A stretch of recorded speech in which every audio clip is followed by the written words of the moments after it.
কি ব্যাপার হলো? দাদা আর ডালি এখনো ঘরের ভেতরে কি করছে আমি তো সেটাই বুঝতে পারছি না।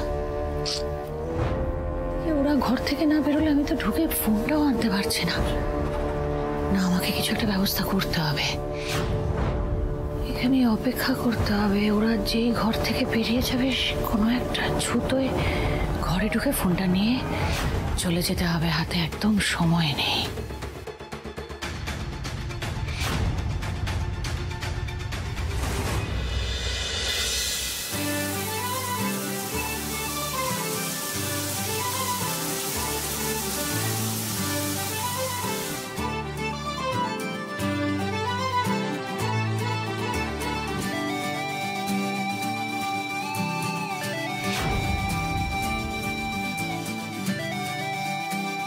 করছেটা কি দুজনে ঘরের ভেতরে?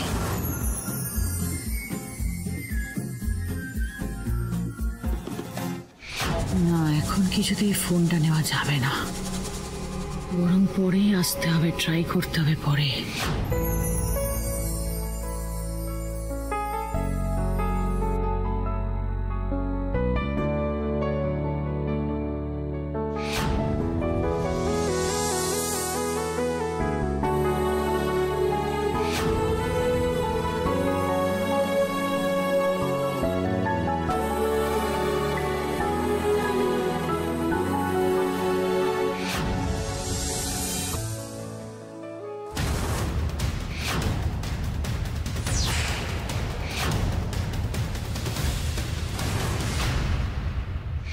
কি ব্যাপার, দুজনে হঠাৎ এরকম অপ্রস্তুত হয়ে পড়লো কেন?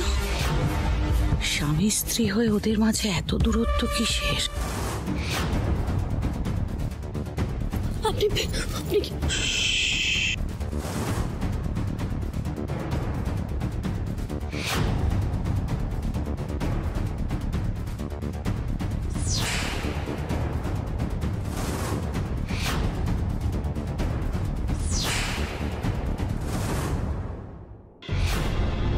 লালনকে হঠাৎ এরকম টেন্স দেখাচ্ছে কেন?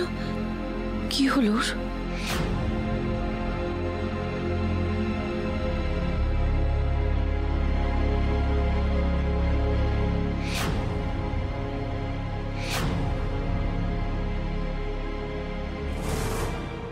দাদা জড়িয়ে ধরায় ডালি এভাবে রিয়াক্ট করলো কেন?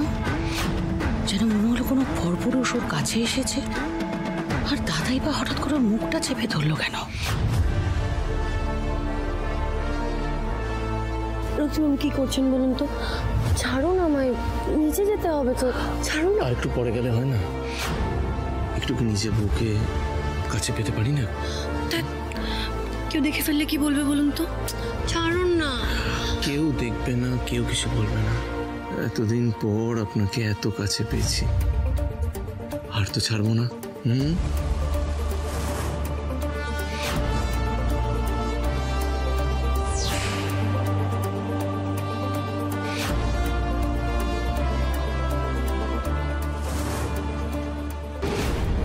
কি যে হচ্ছে এখন, তো আবার দেখে মনে হচ্ছে যে এরা দুই শরীর এক প্রাণ। উফ, তবে কি আমি ভুল ভাবলাম? ফোনটাও তো পেলাম না, কি করে যে জোগাড় করবো কি জানি, কিচ্ছু বুঝতে পারছি না।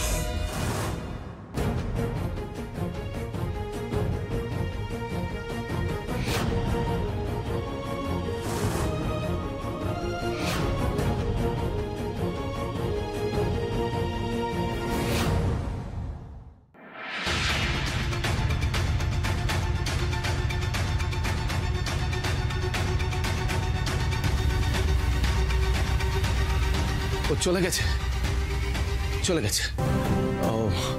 ও বলছিলাম, ও মালবিকা দেববর্মন ওখানে ছিল, তাই মু বাধ্য হয়ে, বুঝেছিস তো? এই জড়িবুটি ম্যাডাম, রাগ করিসনি তো? মুকে ক্ষমা করে দে, মু কিছু করার ছিল না। ও বুঝতে পেরেছি দিদিভাই, চোখে ধুলো দেওয়ার জন্য তুমি এসব করেছো। চিন্তা নেই, আমি কিছু মনে করিনি।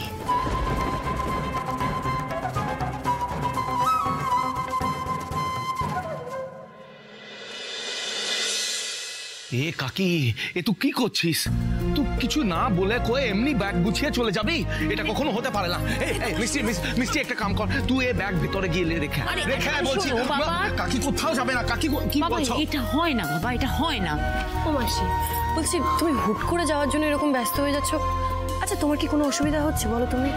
অসুবিধা নয় ডালি, দেখো মেয়ের শ্বশুর বাড়ি এখন এটা, এখানে আর কতদিন এভাবে বসে থাকবো বলো তো?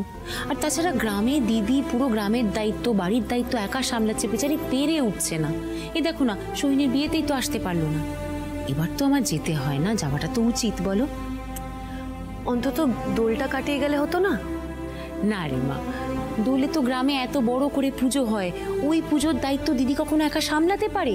অসুস্থ হয়ে পড়বে মানুষটা, আমাকে তো সেই যেতেই হবে।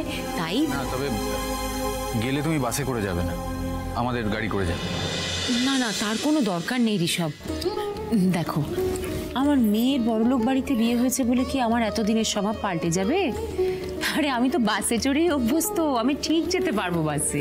না না, কিন্তু আমি বলছি আর কোনো কিন্তু নয়। শোনো, আমার মেয়েটা যদি ভালো থাকে তোমার কাছে, তাহলে আমি খুশি হব।